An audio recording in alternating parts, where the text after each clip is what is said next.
Coming up on Currently, we have updates on the shooting that happened in downtown Traverse City last week, as well as the end of the Kalkaska data center project and a restaurant and retail news roundup. Plus, it's the return of Food Fight, Thanksgiving Pie edition. That's all ahead on Currently.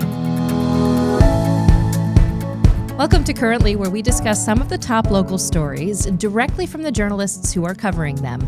I'm your host, Crystal Frost, and this podcast was recorded on Thursday, November 20th. The Lions are 6-4 after losing to the Eagles last Sunday, and that said, things may change by the time you're watching or listening. Support for Currently comes from West Shore Bank. When you choose West Shore Bank, you're not just choosing a bank. You are choosing a partner committed to the well-being of our community. You can visit them today on 8th Street or at westshorebank.com. Support also comes from Old Town Playhouse, where community comes together in downtown Traverse City. Find out all about upcoming shows, including Roald Dahl's Matilda the Musical, with performances starting on December 5th on the OTP main stage. And from the Coin Slot Arcade Bar in Traverse City, it's a chill hangout boasting a variety of beer, live music, and pinball in downtown Traverse City. Well, welcome back to Currently. Beth Milligan, the head writer of Traverse City Ticker. How are you? Hello, I'm good. I'm so happy you're here, and I'm so happy our friend Gary Gatzke is back. Gary Gatzke, the wearer of many hats. I find it most important for you to just explain to the audience every time you come here what you do. Sure. By day, I oversee the adult arts education programs at Interlochen Center for the Arts, year-round programs for adults ages 18 plus. By night, I can be seen performing with the Traverse City Philharmonic, the Great Lakes Chamber Orchestra, sometimes with the Detroit Opera, and then coming up in December, a real special performance, which I can mention later.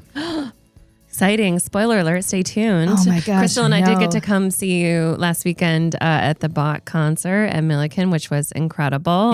There's more that you're going to be on this season coming up. So if people go to the TC Phil website, I recommend it. There's some good shows coming up. It was Bach and Beyond, and there was a harpistchord. Yes. That was Crystal's main takeaway from the event. Harpistchord. I love it. And Gary. I love that. Well, we are going to be trying some Thanksgiving pies a little bit later in the show, but first, the news, as you say. Beth and I had a special report this week after a traumatic event that rocked people all across Northwest Michigan. And that is the murder that happened very close to our studio, actually, in the parking garage on State and Front Street. And I think it's time for us to kind of, at the time we knew a little bit about what had happened. But Beth, you have been continuing to report on this, and I think it's a good idea for us to kind of get caught up. Sure. Yeah, I'll share some updates since the special show that we did on Monday came out.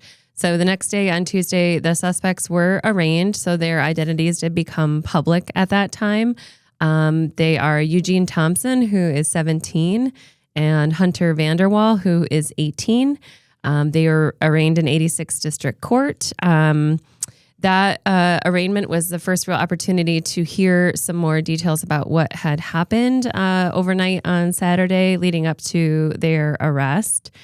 They were, I should note, both denied bond at this hearing. They both entered not guilty pleas. I will just note from a legal proceeding standpoint that it is quite common for any suspects to enter not guilty pleas at this stage of the legal proceedings. It sort of preserves their ability to negotiate later, potentially to get some of their charges dropped or reduced in exchange for plea deals. We do know that there is quite a bit of evidence in this case, particularly video footage from both the parking deck and from body cameras worn by police officers. So, while I saw people in the comment section expressing shock that anyone could plead not guilty in this case, that is very common as a legal maneuver at this point. Absolutely. So during the arraignment, Paul Gerbeau was the attorney for both of them. He was just essentially acting as indigent defense until they have court-appointed attorneys, which is going to happen. They were both questioned by the magistrate to essentially to get a sense of their income, which is common to see if they can qualify for a court-appointed attorney, but that also usually gives an opportunity to get to know a little bit about them. So, for example, Eugene Thompson, He is a 17-year-old. He is the one facing the most serious charges, 7 different offenses in this case. From the information we have from authorities, he was the one who is in possession of the gun the whole time. So he is the one who is facing the murder charges for the parking deck employee and also the attempted homicide of a police officer for shooting at an officer during the police chase. So he has the most serious charges. He is not currently in school or employed, he said. He said he lives with his mother and brother near Sutton's Bay. So he was appointed an attorney. Hunter Vanderwall, the other suspect, an 18-year-old, he is also facing right now a murder charge in connection to the parking deck situation because from the prosecution standpoint, they said he was an active accomplice in that crime. He did not call for help. He did not try to render aid to Lawrence Boyd, the victim, in any way. So he's also facing that charge, but fewer charges than Thompson. He is a student, he said, at Traverse City Central High School.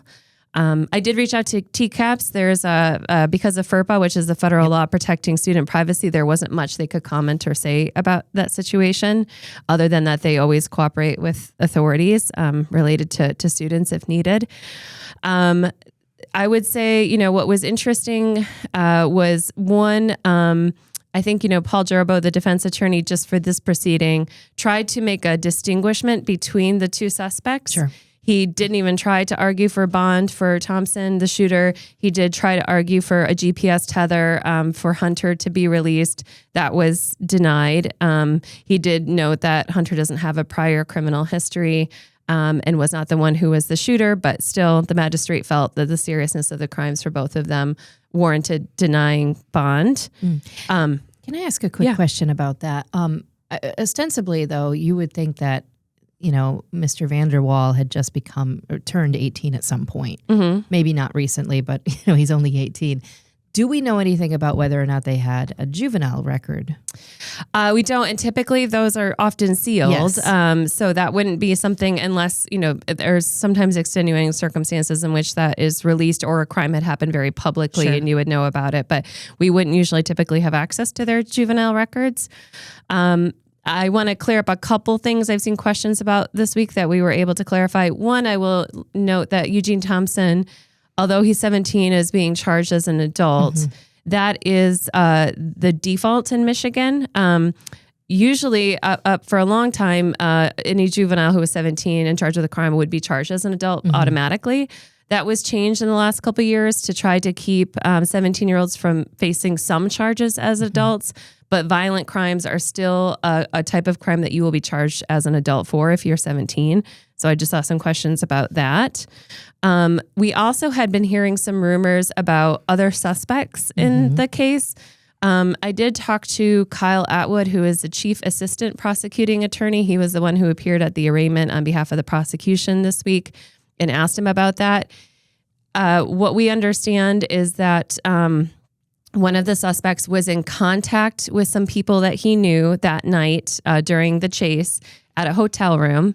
And so those two people were interrogated by the authorities. Right now, Kyle said there's no information suggesting that either of them were involved in any way with the crime spree.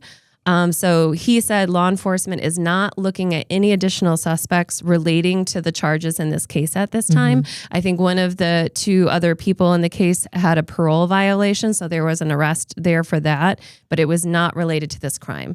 So right now it's just the two suspects who are in custody. Okay. Yeah. Important to note. Yeah. The last thing I'll mention, so in terms of next steps in this case, we have more legal proceedings coming up in December. There will be on December 2nd a probable cause conference for both of these suspects, and then preliminary exams on December 9th. That will be with Judge Robert Cooney. So now we're starting to get out of the magistrate phase of this into 86th District Court, where he'll review the case. And then typically with felony charges involved, it'll eventually make its way over to 13th Circuit Court.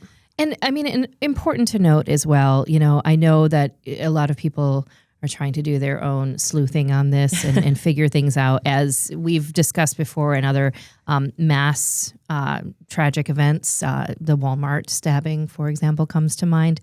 that I think it's really tempting to try to figure things out on your own. But this case is still very much under investigation. So even trying to figure out a timeline right now, we don't actually know how things unfolded. We don't know a lot of details about what occurred. There have been some comments about what the suspects had done after shooting, allegedly shooting the victim. But again, this is all like very preliminary, and I see this happen quite a bit with keyboard warriors on social media who say, well, I heard this and I heard that, and kind of make up their own conspiracies around things. But let's just give it time. Yeah, and I will say, I mean, it's a difficult case for many reasons. It's like you and I talked about earlier this week. It's a tragedy no matter what. The age of the suspects is definitely adding another layer to that. Watching them, I covered the arraignment this week. Watching them in the proceedings, it's not, you can't always get a sense of a suspect from a court proceeding, but you are struck by, they do look young. They're young. They're teenage suspects. One of the suspects was, asking the judge if he was allowed to call his mom. So just a reminder, they're both still young enough to be living with their parents. But the flip side of it is that the prosecution talked about the callousness of the actions involved. He described at one point, Eugene, the alleged shooter, going back after the shooting in the parking deck to pick up a vape that he had dropped and taking hits of it as the victim was laying dying. That was caught on camera, apparently, in the parking garage, and then continuing right from there to continue to try to break into cars. So if you think about, suspects who allegedly, had just either seen or killed someone in person, not running and hiding right away, not being shook enough to discontinue their crime spree, but just to keep on breaking into cars. Nothing had happened. The prosecution's word was like, that was a crime that shocks the conscious, that they were callous enough to not be disturbed by that incident and to continue on. So it's definitely a difficult case all around. Yeah. Well, thank you for your continued coverage on this. And I know this one is a tough one, and we'll continue to bring you updates as we receive them. Yeah. The last thing I want to mention, there's been a lot of tributes to Lawrence or Larry Boyd this week, the killed parking deck employee. There were moments of silence or acknowledgments at the city and county commissions, at the city planning commission. They took a half day off the city this week to allow employees some time to grieve and get support services. There is now an obituary for Lawrence Boyd on the Reynolds Yonkoff Funeral website. And there is a service coming up, it looks like in December, at the Mission Hill Church. So there's information about that. I know there's a lot of community attention on this, but there are also recommendations that memorial contributions in his honor can be made to Project Feed the Kids or to the Cherryland Humane Society. From accounts of people in his life, he was very service oriented. And so that's a way of honoring him in his life. Important to know. Yeah. Thank you so much. We're going to move on to another story you covered this week, which is all about a proposed data center in Kalkaska. And the big news now is that the developer has decided to pull out of that. This was a story that kind of unfolded very quickly this week because it was both proposed and withdrawn in the same amount of time. But when we filmed the last show, there was a developer in Kalkaska who was proposing putting a data center in on about 1,400 acres of state DNR land. Rocklucker is the name of the company. Matt Ryan is a geologist that works there. He was holding a series of community forums this week to get feedback on this concept. It was a proposal that potentially was billed as having a lot of tax revenue and job possibilities to the community, but there's a lot of concerns about environmental impacts from these kinds of data centers, which are growing all over the country. He got quite a bit of public feedback on Monday at the first forum. It was an overflow crowd. People felt very strongly. I mostly heard a lot of backlash about it, just concerns about everything from energy impacts, electric bills, water usage, using, state recreational land essentially for this project. And based on that feedback, also based on multiple legislators coming forward this week and saying that they opposed using any kind of DNR land for this project, which was a key component of it as proposed. He didn't even actually get to the last of his forums, which was tonight, Thursday, as we're taping. I think he had told me when I interviewed him last week, he was really wanting this to be supported by the community if it was going to move forward. Yeah. I think he got a pretty loud and clear message. The community did not support it, at least a majority. And so he ended up putting out a pretty lengthy statement today explaining that they were going to pull the plug and not continue to pursue it. And they actually went ahead and canceled the forum tonight, Thursday. So as of now, that project is dead in the water. In this data center, I mean, essentially, a lot of these are popping up because of AI. Is that right? Yeah, and also it's also our increasing reliance on all things internet usage, phone. But yes, AI is certainly driving a lot of that. So you have companies like OpenAI, Amazon, Google investing hundreds of billions of dollars into these data centers. We have a few other ones in Michigan that are proposed or controversial and moving forward. I do not think this is the last type of project like this that we're going to see proposed. Michigan is an ideal candidate for it because it has a lot of open rural or agricultural land. It has a cooler climate. It has access to cold, fresh water, which are all things that these kind of developments are looking for. So, I think the people of Kalkaska, at least based on their comment section today, were celebrating this as a public win, that their feedback was listened to. And to Matt Ryan's credit, he did want to hear from the community and did let the project go. I would not be surprised if we see more of these proposals in the future. Yeah, good to know. I mean, good to know the details on that. And I guess we'll see if Mr. Ryan is going to take that anywhere else in northern Michigan. But for now, it has been, it's been stopped. Yeah. So there you go. We are going to take a moment for a quick word for our lead supporter, and that is West Shore Bank. It is that time of year again. West Shore Bank's Spirit of Giving. That campaign is back. And it's your chance, really, to make a real difference across 6 Michigan counties. This year, your donation is going to support 6 nonprofits serving Mason, Oceana, Manistee, Benzie, Muskegon, and Grand Traverse counties. From helping kids and seniors to fighting cancer and supporting families in need, every dollar goes directly to organizations making our communities stronger. And here's the best part. West Shore Bank is going to add $1,000 per county. That's $6,000 total. And if you're a first-time Giving Center donor, West Shore Bank is going to match your gift up to $25. Donating is easy. Simply log into your WSB Touch app, select your amount, and your gift is automatically split among all 6 nonprofits. This is the time of year to spread some holiday cheer and make a lasting impact. You can visit westshorebank.com to learn more and give today. Terms and conditions do apply. And welcome back to Currently. Before we slide into those pies, right? Gary Gatzke joining us for the pies, baby, right? Hey, not something I'm going to turn down, per se. I mean, Thanksgiving is just around the corner. And before we get into that, Beth has a great roundup of stories. Yeah. It is your regular retail and restaurant roundup. And one of these things I'm super, super excited about. And can I just say the Dandy's open? Yes. Yay! It's officially open downtown. I know this is probably one that people have seen kind of slowly coming to life if you walk down Front Street.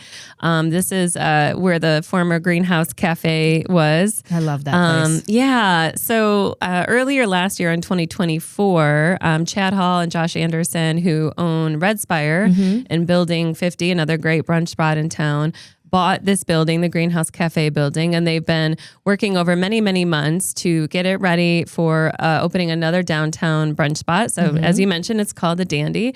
It did officially open on Tuesday. They're open right now. You can go in. They're open every day from 8 to 3. They're kind of in soft opening mode right now. So, just kind of working your kinks out. But like, be nice. Is that what you're saying? Be nice. Yeah. It's just like easing into it. Typically, that's common for the restaurants for the first week or two to do that. However, I have heard from many people who have already been in this week who've been very complimentary about the food and the decor. These guys have, been in the restaurant business a long time, so they know what they're doing. They had mentioned kind of having some throwbacks and nods to the old Greenhouse Cafe, but also some items that kind of are inspired or carry over from Red Spire. So when I looked at the menu, it's things like omelets, Benedicts, soups and salads, some sliders, and then different kind of sandwich and lunch type entrees. So yeah, if you want to go check that out, they're open right now. Like I mentioned, 8 to 3. They do have a liquor license too with a full bar coming. That's really nice for a brunch place downtown with a liquor license. Yeah, it can take some time sometime. Am I remembering this correctly? That did Chad Hall at one point actually work at the Greenhouse Cafe? He did. Yeah. Yes. So, yes, he did. But yeah, so Gary was saying he knew that as well. Yeah. Yeah. So it's going home. It's like going home. He back purchased home. the home. I love it. That's really cool. What else is going on? Yeah, I mean, we had a lot of downtown updates. I'll just mention a few quickly. There's a new photography studio opening on State Street called Open Aura. This was new to me. I didn't really know about Aura photography, but that's like the first one in Traverse City where it kind of like does your color reading when you're photographed in the studio. They also do newborns and pets and all other kinds of portraits. So that's opening in early December. We had some closures or moves. So Cherry Hill Boutique, I'll mention because they've been open for almost 3 decades downtown. Annie Hill has retired. So that store has closed its doors. Glitz and Spurs on Front Street is actually moving down soon to the current Daisy Jane space. Oh, okay. So they're doing that as of January 1st. They're going to be reopening in mid to late January in the Daisy Jane space. And Daisy Jane will be closing. That family also owns Molly's out in Leland. And so Amy Stevens is going to be closing Daisy Jane, but focusing on keeping Molly's open out in Leland. Very cool. And then we just mentioned some places that, Dune Grass closed on Front Street. That property is up for sale. We mentioned a few other places that are for rent. And then we just plugged some kind of pop-up seasonal type of stuff that's happening. Little Fleet has lots of things going on. They've got their soup and bread events, which I just recommend. They're the best. Those are really great. Those are the first Monday of each month. And several restaurants will participate each month. They donate soup. You come in, you pay whatever you can or whatever you want. You get to try all these great soups from local restaurants, and then all of the proceeds go to a different nonprofit each month. So it's a way for the restaurants and you to kind of partner to give back together while you have some food. The Little Fleet also has some kitchen takeover events happening. And we just plugged a few other things around the region, like a new coffee shop out on Mission called Right Bauer Coffee that just opened, and a few other seasonal kind of food and retail updates. So all of those are on traverseticker.com with more details. I love it.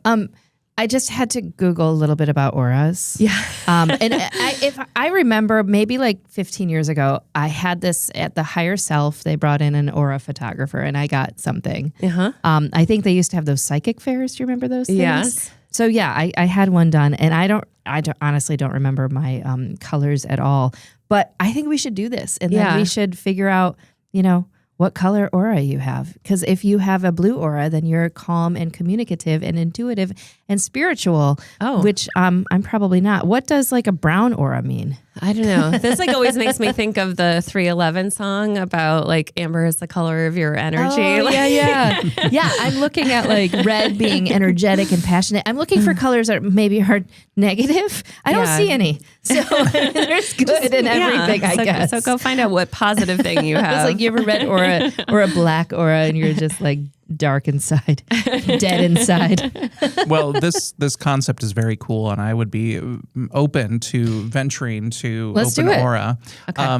But just in photography in general, as a child of the 90s, I always remember glamour shots. Oh yeah, boy. And Beth has a good one. Oh boy, this makes me now think that I'm going to need to send our producer after the show my glamour shot. It's so good. Do you guys have any? I did a glamour shot with my mother. And it was so bad. I had like a blue boa. Okay. And like bare shoulders. But, I was like, I don't know, 13. I'm going to send one bizarre. to maybe edit in as we're talking about this later. Okay. Because this, this was a thing. This is a real thing in the 90s. I don't know if I'm sad that my parents didn't invest in glamour shots or if I should be thankful. I think we should take one now. I feel like you have a really good like Sears portrait shot out there, though. Don't you have like one with matching clothes with your mom or something? Of course. That's good. I used to work at a Sears portrait studio, by the way. I'm dating myself right now. And you talk about like hilarious things. So much fun. I love it. And I actually wish that they were around. Yeah. So let's all get our auras, This sounds photographed. We'll do that at some point. I love it. I think it's time. To it's time for some get pie. into some pies. You guys ready? I think I'm ready. All right. So we are having another food fight episode. And Beth, you have brought a deep dish apple pie from Third Coast Bakery. So it's nice and gluten-free. Gary, you brought a beautiful pecan pie from Nine Bean Row. Is that right? That's correct. Awesome. And I went old school. I brought a pumpkin pie from the Grand Traverse Pie Company. And our producer is going to get this all ready for us. So here comes apple pie. And we're going to have to get more forks. So check that out. Jordan's going to bring over other pies so we can grab the forks. Okay. We didn't think this through. So Beth, tell us about this pie. Okay. Well, this is a deep dish apple pie from Third Coast Bakery. And I want to thank them and give a shout out because they got this to me a little bit early so that we could try it here for the show. That's so nice. I know. They made one just for us. Did they really? Nice, yeah. So delicious and gluten-free. Big deal. Yes. I'm going to try a little crust here. Ooh. Mm-hmm. It's good? Mm-hmm. All right. I'm going to try this Third Coast apple pie. Got to get a little crust in there. Delicious apples. Gosh. So I'm going to say a couple things about this as you guys are trying it. Gluten-free, yes. Also dairy-free, though. Vegan and soy-free. So if you have any of those allergens, Third Coast is a great bakery because this is true of all of their baked goods. They're allergen-free of all these things. The deep dish apple pie is available in a 5 or a 9-inch size for $15 or $29. They also have a no sugar added apple pie, a classic pumpkin pie, and an organic cherry pie, plus a lot of other Thanksgiving treats. If you go to the Third Coast Bakery website, which is thirdcoastbakery.com, they have orders open through this Sunday, the 23rd. So if you get your orders in by Sunday, you can pick them up on Tuesday or Wednesday.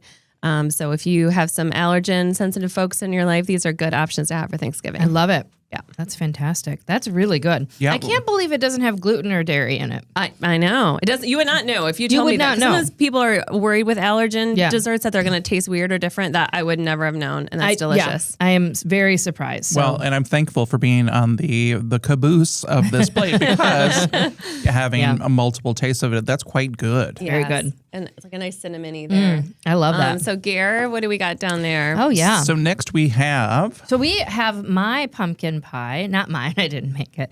It's from the Grand Traverse Pie Company, this pumpkin pie. And I love Grand Traverse Pie Company for a lot of different reasons. And if you get a full one of these pies, it weighs like probably 8 pounds. It is so delicious. And it's actually their Northport pumpkin pie. So I'm going to have a little taste of it now. I think award winning. And obviously Grand Traverse Pie Company, I feel like we had to show GD Pie if you're going to talk about pie for Thanksgiving. But they do have some other ones like coming up for the holidays. Like they have a maple glazed apple pie. You have a Christmas pecan chocolate pie. So if you're looking for some different options, I think folks know they have a lot there. You can actually get them shipped to your door. So if you want them shipped directly to you for Thanksgiving, just order by Sunday, and then December 19th for Christmas orders. It's amazing pie. I love this pie. I think it's one of my favorites. It's a very good staple and one with the Grand Traverse Pie Company being in the community for how many years now? Almost 20? Oh my gosh, at least 20, right? It's just, I think, become a staple in many households during the holidays. Right. And, as this pie is not gluten-free, though, it's important to point that out. I'm glad that we have the gluten-free option and a delicious pumpkin pie for people who are maybe a little bit more traditional purists, but I love it.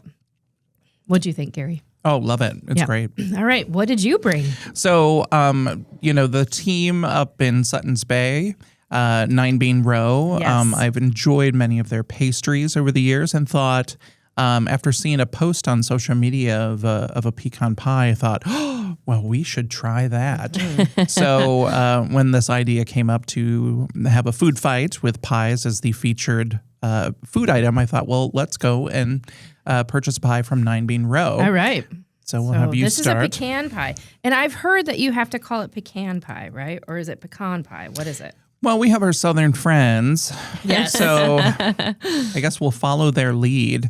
And what's great, the team up at Nine Bean Row, I called them about a week ago, and they asked me to order online through their, to create an account on their website and give them at least 3 days to prepare the order. This is and then pop on out and pick it delicious. up. Oh my gosh. This is like, wow. And, in cutting the pie, I noticed that it takes a little bit of effort, Oh, but it's that's hefty. a true, like they don't. The plastic fork is up for a little bit of a Yeah. struggle here, but that's because it's just very rich and dense and in the best way possible. Like, Yeah. this is delicious. You need to use a real fork. Look what happened to mine. Oh, well, it's wall-to-wall pecans, which I think is Oh, it's the great. right way to go. like the caramel in there, whatever, is so good. So good. I gotta. I've had a few other pecan pies, and it's not always my first choice. I think Gary needs to try it. Beth is keeping it. But this is definitely. I mean, it's high on my list right now. I don't know what it is. It's something about the caramel or something. Oh, I love it. I was just going to slide that into my purse under the table Well, and just take it home with He me. got a full pie, so I bought a full pie. I thought, Yeah. well, we can't just have a little pie. have a little bit. Okay. Well, same thing for Nine Bean Rose, I will say. They have desserts and a la carte sides that you can order for Thanksgiving through Sunday. And they do, if you go to their Facebook page or their website, they do have a form for doing that, as Gary mentioned it online. So I think to make it easy, all three of these have a Sunday ordering deadline. So if you're good. watching the show today, Friday, you got the weekend to peruse the menu and get some orders in if you need Holy them. smokes, I want all of them. Like, this is the thing about pie. I love all of them. I don't think I can choose Yeah, I a don't think we favorite. have to pick a winner today. They're all winners in my book. I'm the real winner, yeah. I'm all this going to pie say in the me. one I'm most surprised about is the 9-bean row. That really hit me in a way because like I said, that's not always my first choice for pie. And they have changed my opinion of pecan pie. Yeah, I was going to say, I mean, the pumpkin pie from Delicious. GT, very classic pumpkin.